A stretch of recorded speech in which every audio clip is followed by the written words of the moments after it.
The top of the Empire State Building. Z100, New York. Ladies and gentlemen, inside of our Z100 Artist Interview Lounge, I'm Crystal, this is Maxwell, and Olivia Rodrigo has made her way in. Hey, y'all. Yes.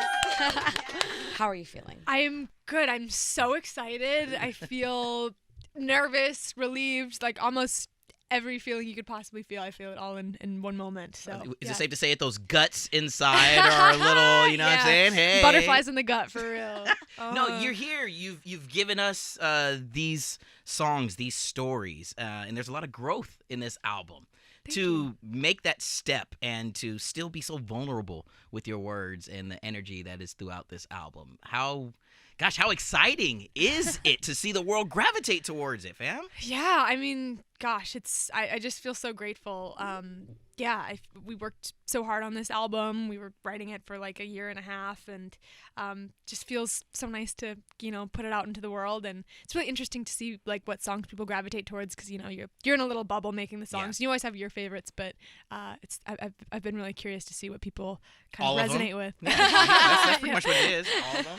Yeah. Well, compared to your last album, Sour, that came out during a pandemic. Right. So you're in such a different space now in the world. How was that transition from putting out an album during the pandemic and now you're putting out Guts, where we're back to real life? Yeah, it's amazing. I mean, I get to hang out with you guys. I know, this is like the first time in real life in forever. Offices. Yeah, it's great. No, it's actually so much fun, and it's super cool to get to see the songs, in the world in real time. Like, I put out a song maybe like a month ago, and I like went out the day after, and I went to a store, and someone was making me coffee, and they're like, "Oh, I love this song," and it's just like that human to human interaction that's just so nice, and people have been so sweet. So I'm really grateful for that. When you get those notifications, when you get those little, somebody telling you that, wow, Vampire #1 on radio, that idea, right? A song that we can't get out of our head. When you get those little nuggets of info and these songs mean so much to you, but you see the numbers rack up, the accolades start to happen, do you leave those conversations thinking, wow, I did something right, or holy crap, I didn't think that people were going to listen? Yeah, I mean, I have like zero expectations putting out any song, and so it does well in any way, and I'm just like so taken aback, and I just feel so lucky. I really do. I can't believe that I get to do this for my job and that people want to listen. It just blows my mind. Olivia, we've been talking to your fan pages, Olivia Rodrigo Charts, Olivia Rodrigo I love how you Updates. say my name. Oh my God, that's amazing. That's how you're supposed to say it. Yeah, for real. Right?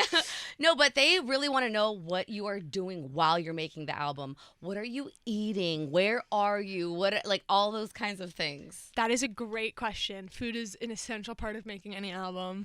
My producer Dan and I have this turkey sandwich that we love from this place that's right across the street from the studio.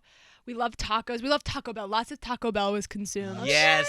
Throughout we had the this process. combo. What is it? Which way do we turn the head? We did. What is your order? I am not vegan, but I love like a vegan Crunchwrap Supreme with beans and no cheese. That's the vibe. And a Baja Blast. So good. Are you prepared for all of that to show up at your doorstep now that you put that on record? Please. I'll take it. Olivia, we were talking off air that a lot of what you watch is TikTok. You're not really a gosh. YouTube girly. You're not really on the streamings. But what kind of black holes on TikTok are you in? Oh my gosh. I mean, my favorite TikToks are like TikToks with like 3 likes. Like some girl like in her bedroom is like making like in some place that I've never been. I love that. I just feel like it broadens my worldview a little bit. What else? Gosh, ASMR TikTok. Love. That's a little weird, but love that. A little like tapping on the... Oh yeah. The stranger the better. I see the heart fluttering right now when maybe? you talk about making it. slime, Making slime, so good. Soap cutting, great. Oh, wow. Is that what keeps you grounded? We're gonna shift into like some of those things that make the heart happy, the heart health. When you're maybe on the road and you're moving a million miles an hour, but then you really want to take that time to work on your mental, your heart health, your making sure that you're smiling inside and out. What are those things that you do to stay grounded? What calms you down? What centers you? It's a great question. I'm a big journaler. I journal a lot. I try to do it every day, and that's really helpful. And it's so fun to look back, at For sure. journals that I written a year ago, and I was like, this is gonna be the end of the world, and you look back and you're like, oh, that worked out fine. And it kind of just makes you realize, like, that issues aren't as big as they are in your head. So I love journaling, and I try to read and spend time with my friends and my family. That always keeps me grounded. You've got a solid crew. And just recently, I think it was when you were on the phone rocking out a really awesome interview with Phoebe Bridgers. You were talking about the crew and the fact that you have a lot of people who have been there for you since day one. And how important is that to have that team there that is there to support and, gosh, man, just have your back. Totally. I mean, any success in the world means nothing if you don't have great people to celebrate with you. That's just the most important part of life. And so I feel really lucky. I have really awesome friends that I've been friends with since I was 13, and really awesome team and a great family, and I'm just very thankful for them. They really make me very happy. I know they help you stay motivated. I think that you're taking college classes. Are you still in that? Oh, or yeah. what's the update on that? I took one last year. I took a poetry class, and that kind of helped me with my songwriting. So what was that like? Were you in a group? Was it online? Did you get to interact with other it was in real life. I took a class at USC. I'd been homeschooled my whole life. Ever since 7th grade, I did online school because I was working on sets when I was a kid, and I had to be on set school all the time. I took my first in-person real college class last year, and it was awesome, and I love learning, and it's so fun, and I feel like I apply lots of the principles that I learned in that poetry class into my songwriting, so it was very helpful. We went to class for the first time. Did you go back to school shopping? Literally, I went to Staples. I'm taking out pencils. I'm like, whoa! First day of school. I'm like, do I have all my folders and everything? Do I have the syllabus printed out? Oh my God! I was so nervous. I never had to do it before. All the things. Holy cow, dude! I need a pen in every color. Yeah, sure totally. My JanSport backpack is now on everyone has the fire. iPads with the pens. Yeah. I walked into class on the first day and everyone had the iPad, and I was like, oh my God! I felt like that. That scene in Legally Blonde where everyone has the computers and she just has her heart notebook that she's writing in. That's exactly why I felt. I'm like, oh my God, I don't know what's hip and happening anymore. First off, don't say hip and happening. Okay. Yeah. Does that make me I got your back. Okay, I'm gonna help you out. All right. Thank you. But no, you said that it really helped you with your writing, and I'm sure it helped you complete your album Guts. Now that it's officially here, how did you feel when it was finally done? And you're like, this is it. We're turning in the assignment. Oh my gosh, I was so happy. I mean, like I said, it's been a long time in the making, and so I remember the day I turned it in, I was so excited. I hung out with my friend, and I was like, yes, pop the champagne, it's great. It's just it was such a relief, and I feel really proud of the album, and I had a lot of fun making it. So yeah, it's a really great feeling, and I'm very excited for it to be out in the world. It has been known that you created these songs kind of with that performance element. How hyped are you? I'm so excited. Yeah, like you said, I feel like I sort of wrote this album with performances in mind. When I wrote Sour, I had never really played a live show before, and so it was just very much me in my bedroom, on my piano playing guitar, and that's sort of the vibe of the album. But I was really inspired by the energy of a crowd and that new experience. And so I really wanted to write songs that were kind of upbeat that I felt like could be really fun to jump around to. So that's sort of what we did in this album. And I'm very excited for tour. The wheels are spinning in my head. You were saying bucket list, and we know that New York now is kind of home. We went through the whole conversation with the bed bugs and all that stuff. What other things do we want to check off of the New York bucket list? Are we talking riding a subway and getting on the wrong subway? Ooh. Ice skating, Rockefeller, Center during the Christmas time? I have fall done that foliage? before. That's the most fun ever. Is there anything on the New York bucket list still? Okay, I'm not sure the exact name of it, but there's isn't there some beautiful carousel in Brooklyn? Oh, I saw it in a movie the other day. It's right there in Dumbo, right? I mean, Yeah. It's right there in Dumbo. I want to go there so bad. I saw it in a movie. I watched. Have you seen Past Lives? Oh, It's yeah, go for beautiful. it. Oh my God, so good. It was in that movie, and I was like, wow, that would be a really cute little afternoon for me. Yeah. So if I have time. There, yeah. Yeah. Time. If we can sneak it in there. Yeah, all right. let's go.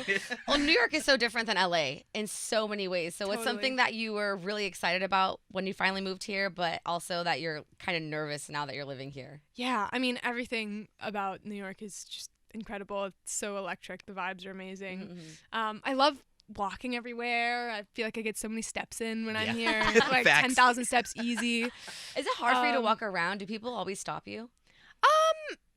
People are really sweet. It's usually not too hard. I put on a hat and a mask if I'm not feeling like I'm picture ready that day or something. But generally it's pretty great. And New York lets you kind of get away with it. I mean, it's a different kind of energy here. Yeah. Where like folks, I mean, no disrespect, but like we really don't care. No. You know what I'm saying? Like it's like I got somewhere to be. Yeah. Something's in my They're earpods. like, get out of the way. Yeah, Like I don't care. I don't care what exactly. song you Stop made. here and trying to get on this carousel, lady. Yeah, I'm for trying real. to go somewhere. For real. Yeah, but I love walking. But I do miss driving. When I'm in LA, that's like I'll drive for like 2 hours a day. Love it. Go through a drive-through. Call it a Don't day. get in the habit of wanting to drive here in New York City. Oh, I know. Yeah. Do you drive? Have you ever? I've tried. I don't suggest it. Keep it to the Uber and the taxi peeps. You know what I'm saying? It is scary AF. I've heard that parking is worse than driving. That now. too. I believe that. Unless your parallel parking skills are on point, don't do it. Yeah. Got your back. I Just don't trying to know help you about out. We're family. Thank you. Trying to give Thank you some you. words of wisdom. You're always looking out for me. I appreciate it. Well, we're really excited that next week you are nominated for 5 VMAs. Yeah. Congratulations. Thank you. Video of the year, song of the year. I mean, we grew up watching the VMAs, so how was that when you found out?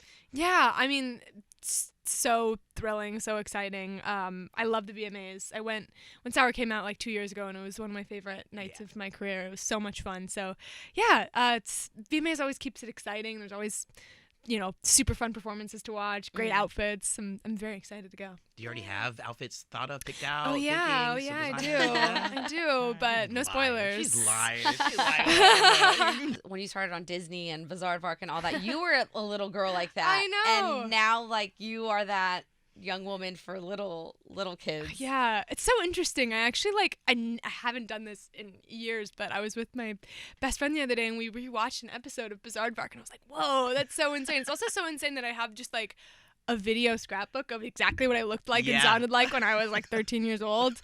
So yeah, it's kind of How funny. did it feel looking back at that?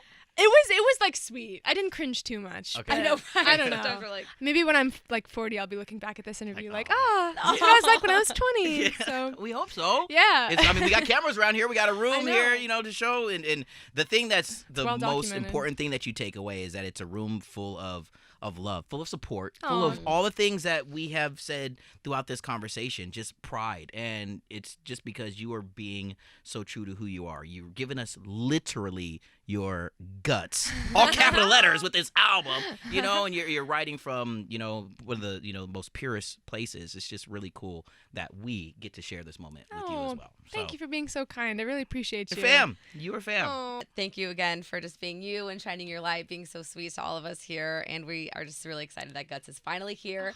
Congratulations and thanks for all the hard work. Thank you. Thank you guys This for is having her. me. It's Olivia Rodrigo in the building. Let's give a round of applause, y'all. From the top of the Empire State Building. Z100.